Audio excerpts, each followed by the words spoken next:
Drama serial Bajjo के आने वाले एपिसोड में हम देखेंगे कि बुशरा के समझाने पे कि दुर्दाना ही जवाद के लिए बेहतरीन लाइफ पार्टनर बन सकती है, क्योंकि वो अहमर को बिल्कुल अपने बेटे की तरह प्यार करती है और अहमर भी इसमें अपनी माँ ढूंढता है और इसके साथ बहुत मानूस हो गया है।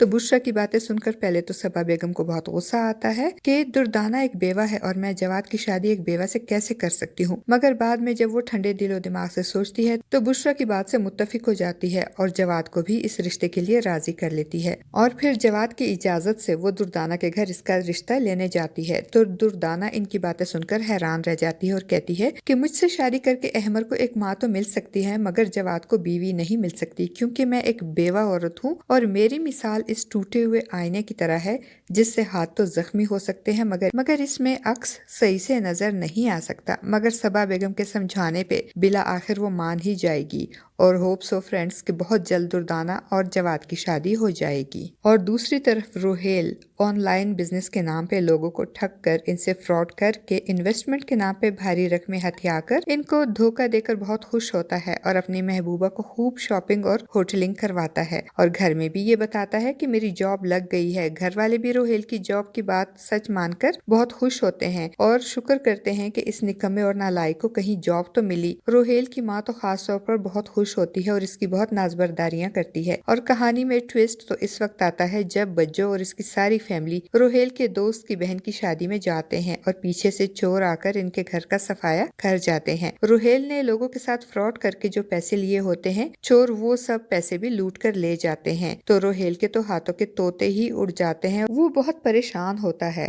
और जब लोग इससे अपनी इन्वेस्ट की गई रकम पे मुनाफे की डिमांड करते हैं तो रोहेल के पैरों के नीचे से तो जमीन ही निकल जाती है और उसे मजबूरन घर वालों को ये सच बताना पड़ता है कि मैं कोई जॉब नहीं करता, बल्कि मैंने तो लोगों से इन्वेस्टमेंट के नाम पे पैसे लिए थे, मगर वो सब चोरी हो गए। और रोहेल की बातें सुनकर तो सब घर वाले परेशान हो जाते हैं। सुहेल को रोहेल पे बहुत गुस्सा आता है और वो चिल्लाते हुए कहता है कितनी रकम थी? तो रोहेल कहता है 5 लाख रुपए। और 5 लाख रुपए सुन के मुसरत चीखते हुए कहती है हाय अल्लाह अम्मी, 5 लाख रुपए थे इसके पास और सब चोर ले गए। मुसरत की हरकतों की वजह से सब घर वालों का शक मुसरत पे जाएगा कि ये सब मुसरत की कारिस्तानी है, जरूर इसने ही रोहेल के पैसे चुराए हैं। मगर मुसरत साफ इनकार करेगी और कहेगी कि ये काम मैंने नहीं बल्कि भाभी ने किया है, भाभी ने ही रोहेल के पैसे चुराए हैं। मगर मुसरत की माँ मुसरत की बात मानने से इनकार कर देगी। अब देखते हैं कि घर वाले रोहेल के साथ क्या सलूक करेंगे। दूसरी तरफ बुशरा फवाद से मिलने जाती है और जब वो दोनों रेस्टोरेंट से निकल रहे होते हैं तो फवाद की माँ सबा बेगम इनको देख लेती है। वो तो पहले ही फवाद की बुशरा से मिलने और इससे शादी करने की ख्वाहिश के खिलाफ होती हैं। अब जब इन दोनों को यूं मुलाकातें करते हुए देखती हैं तो